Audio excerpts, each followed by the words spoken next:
Hi ಸ್ನೇಹಿತರೆ, welcome to my channel. ಈ ವಿಡಿಯೋದಲ್ಲಿ ರಾಜ್ಯ ಸರ್ಕಾರವು ಸ್ವಂತ ಮನೆ ಸ್ವಂತ ಜಾಗ ಇಲ್ಲದವರಿಗೆ ಭರ್ಜರಿ ಗುಡ್ ನ್ಯೂಸ್ ನೀಡಿದೆ. ಹೌದು ಸ್ನೇಹಿತರೆ, ನೀವು ಕೇವಲ 1 ಲಕ್ಷ ಮಾತ್ರ ಕಟ್ಟಬೇಕಾಗುತ್ತದೆ, ನಿಮಗೆ ಹೊಸದಾಗಿ ಸ್ವಂತ ಮನೆ ಬರುತ್ತೆ. ಈ ಹೊಸ ಯೋಜನೆಯ ಬಗ್ಗೆ ನಾವು ಡೀಟೇಲ್ ಆಗಿ ಈ ವಿಡಿಯೋದಲ್ಲಿ ತಿಳ್ಕೊಳ್ಳೋಣ. ಇನ್ನು ಇದರ ಜೊತೆಗೆ BPL ರೇಷನ್ ಕಾರ್ಡ್ ಇಲ್ಲದವರಿಗೆ ಮತ್ತು ಇದ್ದವರು ಕೂಡ ಹೊಸ ರೂಲ್ಸ್. ಹೌದು ಸ್ನೇಹಿತರೆ, ನಿಮ್ಮ ಹತ್ರ BPL ರೇಷನ್ ಕಾರ್ಡ್ ಇಲ್ಲ ಅಂದ್ರೆ ನೀವು ಹೊಸದಾಗಿ BPL ರೇಷನ್ ಕಾರ್ಡ್ಗೆ ಅರ್ಜಿ ಸಲ್ಲಿಸಬಹುದು. ಯಾವಾಗಿಂದ ಹೊಸ BPL ರೇಷನ್ ಗೆ ಅರ್ಜಿ ಆಹ್ವಾನಿಸಲಾಗುತ್ತದೆ ಎಂಬುದರ ಬಗ್ಗೆ ಡೀಟೇಲ್ ಆಗಿ ನಾವು ಈ ವಿಡಿಯೋದಲ್ಲಿ ತಿಳ್ಕೊಳ್ಳೋಣ. ಇನ್ನು ಇದರ ಜೊತೆಗೆ ರಾಜ್ಯದ ರೈತರಿಗೆ ರಾಜ್ಯ ಸರ್ಕಾರವು ಭರ್ಜರಿ ಗುಡ್ ನ್ಯೂಸ್ ನೀಡಿದೆ. ಹೌದು ಸ್ನೇಹಿತರೆ, ಯಾವುದೇ ರೀತಿ ಬಡ್ಡಿ ಇಲ್ಲದೆ ನೀವು 5 ಲಕ್ಷದವರೆಗೂ ಲೋನ್ ತೆಗೆದುಕೊಳ್ಳಬಹುದು. ಇದರ ಬಗ್ಗೆ ಕೂಡ ನಾವು ಡೀಟೇಲ್ ಆಗಿ ಈ ವಿಡಿಯೋದಲ್ಲಿ ತಿಳ್ಕೊಳ್ಳೋಣ. ಅದಕ್ಕೂ ಮುಂಚಿತವಾಗಿ ನೀವು ಇನ್ನೂ ನಮ್ಮ ಚಾನೆಲ್ಗೆ ಸಬ್ಸ್ಕ್ರೈಬ್ ಆಗಿಲ್ಲವೆಂದರೆ ಈಗಲೇ ಸಬ್ಸ್ಕ್ರೈಬ್ ಆಗಬಹುದಲ್ವಾ? ನೀವು ಇನ್ನೂ ವಿಡಿಯೋಗೆ ಲೈಕ್ ಮಾಡಿಲ್ಲವೆಂದರೆ ಈಗಲೇ ಲೈಕ್ ಮಾಡಿ ಮತ್ತು ವಿಡಿಯೋನ ಸ್ಕಿಪ್ ಮಾಡದೆ ಕೊನೆವರೆಗೂ ನೋಡಿ. ಸ್ವಂತ ಮನೆ ನಿರ್ಮಾಣ ಮಾಡಿಕೊಳ್ಳುವ ಕನಸು ಹೊಂದಿರುವ ಲಕ್ಷಾಂತರ ಫಲಾನುಭವಿಗಳು ಇಂದು ಪ್ರಧಾನಮಂತ್ರಿ ಆವಾಸ್ ಯೋಜನೆಯ ಅಡಿಯಲ್ಲಿ ಮನೆ ನಿರ್ಮಾಣ ಮಾಡಿಕೊಳ್ಳಲು ಸಾಧ್ಯವಾಗಿದೆ. ಎಲ್ಲರೂ ಕೂಡ ಸುಲಭವಾಗಿ ಮನೆ ಕಟ್ಟಿಕೊಳ್ಳಲು ಸಾಧ್ಯವಿಲ್ಲ, ಅಥವಾ ಎಲ್ಲರಿಗೂ ಹೋಮ್ ಲೋನ್ ಪಡೆದು ಕಟ್ಟಿಕೊಳ್ಳಲು ಆಗಲ್ಲ, ಅಥವಾ ಹೋಮ್ ಲೋನ್ ಸಿಗುವುದಿಲ್ಲ. ಇದೀಗ ಪ್ರಧಾನಮಂತ್ರಿ ಆವಾಸ್ ಯೋಜನೆಯ ಜೊತೆಗೆ ರಾಜೀವ್ ಗಾಂಧಿ ವಸತಿ ಯೋಜನೆಯ ಅನುದಾನವೂ ಕೂಡ ಬಿಡುಗಡೆಯಾಗಿದ್ದು, ರಾಜ್ಯದಲ್ಲಿ ಒಟ್ಟು 52,189 ಮನೆಗಳು ಸಿದ್ಧವಾಗಿವೆ. ಕೇವಲ 1 ಲಕ್ಷಕ್ಕೆ ಪಡೆಯಿರಿ ಸ್ವಂತ ಮನೆ. ಪ್ರಧಾನಮಂತ್ರಿ ಆವಾಸ್ ಯೋಜನೆ ಹಾಗೂ ರಾಜೀವ್ ಗಾಂಧಿ ಆವಾಸ್ ಯೋಜನೆ ಅಡಿಯಲ್ಲಿ ಸುಮಾರು 52,189 ಮನೆಗಳು ನಿರ್ಮಾಣವಾಗಿದ್ದು, ಅರ್ಹರಿಂದ ಅರ್ಜಿ ಆಹ್ವಾನಿಸಲಾಗಿದೆ. ಆವಾಸ್ ಯೋಜನೆ ಅಡಿಯಲ್ಲಿ ಒಂದು ಮನೆಯ ವೆಚ್ಚ 7.5 ಲಕ್ಷ ರೂಪಾಯಿಗಳು. ಇದರಲ್ಲಿ ಕೇಂದ್ರ ಸರ್ಕಾರದಿಂದ 3.5 ಲಕ್ಷಗಳನ್ನು ನೀಡಲಾಗುತ್ತದೆ ಹಾಗೂ ರಾಜ್ಯ ಸರ್ಕಾರದಿಂದ 3 ಲಕ್ಷ ರೂಪಾಯಿಗಳನ್ನು ನೀಡಲಾಗುತ್ತದೆ. ಅಲ್ಲಿಗೆ ಫಲಾನುಭವಿಗಳು ಕೇವಲ 1 ಲಕ್ಷ ರೂಪಾಯಿಗಳನ್ನು ಕೊಟ್ಟು ಮನೆ ತಮ್ಮದಾಗಿಸಿಕೊಳ್ಳಬಹುದು. ಅರ್ಜಿ ಸಲ್ಲಿಸಲು ಬೇಕಾಗಿರುವ ಅರ್ಹತೆಗಳು: ಅರ್ಜಿದಾರರು ಮಹಿಳೆಯೇ ಆಗಿರಬೇಕು. ಹಿರಿಯ ನಾಗರಿಕರಾಗಿದ್ದರೆ ಪುರುಷರು ಅರ್ಜಿ ಸಲ್ಲಿಸಬಹುದು. ಮಾಜಿ ಯೋಧರು, ವಿಧುರರು, ಅಂಗವಿಕಲರು ಅರ್ಜಿ ಸಲ್ಲಿಸಬಹುದು. ಅರ್ಜಿದಾರರ ಕುಟುಂಬದ ವಾರ್ಷಿಕ ವರಮಾನ 32,000ಗಳನ್ನು ಮೀರುವಂತಿಲ್ಲ. ಶಿಥಿಲಗೊಂಡಿರುವ ಅಥವಾ ಗುಡಿಸಲಿನಲ್ಲಿ ವಾಸಿಸುವ ಕುಟುಂಬದವರು ಅರ್ಜಿ ಸಲ್ಲಿಸಬಹುದು. ಆದರೆ ಕರ್ನಾಟಕದ ಯಾವುದೇ ಭಾಗದಲ್ಲಿ ಸ್ವಂತ ಸುಸ್ಥಿರ ಮನೆ ಹೊಂದಿರುವವರು ಅರ್ಜಿ ಸಲ್ಲಿಸುವಂತಿಲ್ಲ.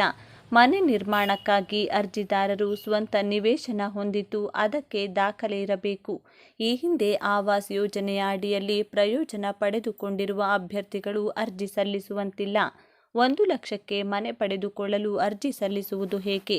https://ashraya.karnataka.gov.in ಈ ವೆಬ್ಸೈಟ್ಗೆ ಭೇಟಿ ನೀಡಿ ಮುಖಪುಟದಲ್ಲಿಯೇ ಕ್ಷೇತ್ರ ಮತ್ತು ಪ್ರದೇಶ ಆಯ್ಕೆ ಮಾಡಿಕೊಳ್ಳಲು ಅವಕಾಶವಿರುತ್ತದೆ. ಅದನ್ನು ಆಯ್ದುಕೊಳ್ಳಿ. ನಂತರ ನಿಮ್ಮ ಆಧಾರ್ ಕಾರ್ಡ್ನಿಂದ ಹಿಡಿದು ರೇಷನ್ ಕಾರ್ಡ್ ಹಾಗೂ ಇತರ ವೈಯಕ್ತಿಕ ಮಾಹಿತಿಗಳನ್ನು ಭರ್ತಿ ಮಾಡಬೇಕು. ಎಲ್ಲ ಮಾಹಿತಿಗಳನ್ನು ಭರ್ತಿ ಮಾಡಿ ದಾಖಲೆಗಳನ್ನು ಸಲ್ಲಿಸಿದ ನಂತರ ಪೇಮೆಂಟ್ ಆಯ್ಕೆ ಇರುತ್ತದೆ.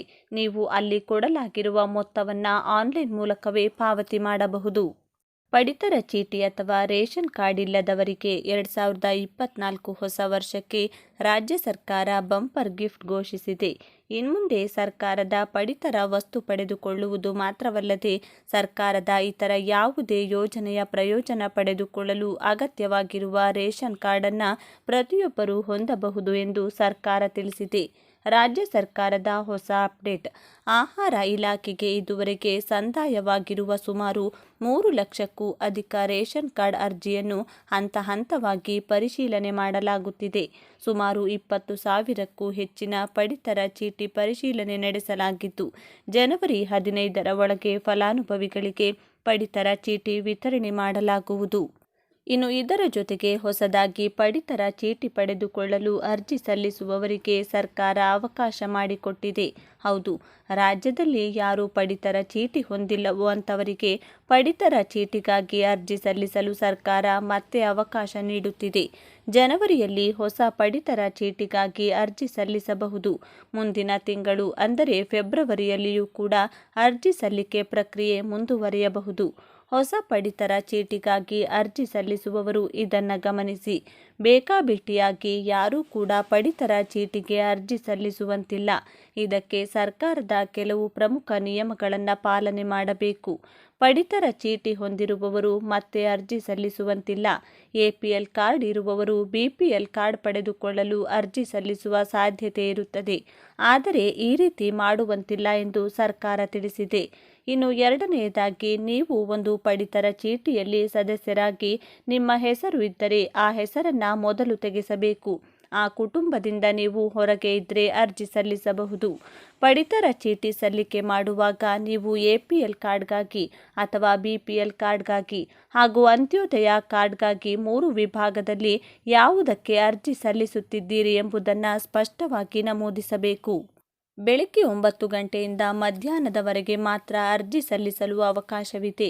ಸಲ್ಲಿಸಲು ಬಯಸುವ ಫಲಾನುಭವಿಗಳು ಆಹಾರ ಇಲಾಖೆಯ ಅಧಿಕೃತ ವೆಬ್ಸೈಟ್ನಲ್ಲಿ ಅರ್ಜಿ ಸಲ್ಲಿಸಬಹುದು ಅಥವಾ ಇರುವ ದಾಖಲೆಗಳನ್ನು ಹತ್ತಿರದ ಸೇವಾ ಕೇಂದ್ರಗಳಿಗೆ ತೆಗೆದುಕೊಂಡು ಹೋಗಿ ಅರ್ಜಿ ಫಾರಂ ಭರ್ತಿ ಮಾಡಿ ಅರ್ಜಿ ಸಲ್ಲಿಸಬಹುದು.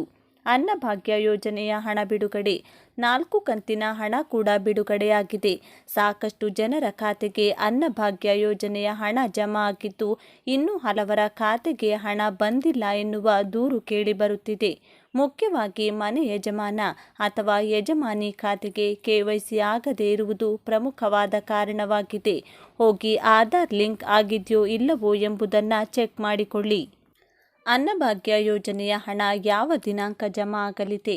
ಸರ್ಕಾರ ಕಳೆದ ಜುಲೈ ತಿಂಗಳಿನಿಂದಲೂ ಅನ್ನಭಾಗ್ಯ ಯೋಜನೆಯ ಅಡಿಯಲ್ಲಿ ಅಕ್ಕಿಯ ಬದಲು ಪ್ರತಿ ಕೆಜಿಗೆ 34 ರೂಪಾಯಿಗಳಂತೆ 5 ಕೆಜಿಗೆ 170 ರೂಪಾಯಿಗಳನ್ನು ಫಲಾನುಭವಿಗಳ ಖಾತೆಗೆ ಜಮಾ ಮಾಡುತ್ತಿದೆ.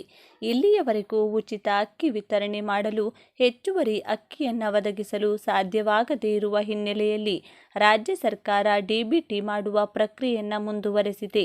ಅಂದರೆ ಒಂದು ವೇಳೆ ನಿಮ್ಮ ಪಡಿತರ ಚೀಟಿ ರದ್ದಾಗಿದ್ದರೆ ನಿಮ್ಮ ಖಾತೆಗೆ ಹಣ ಬರುವುದಿಲ್ಲ.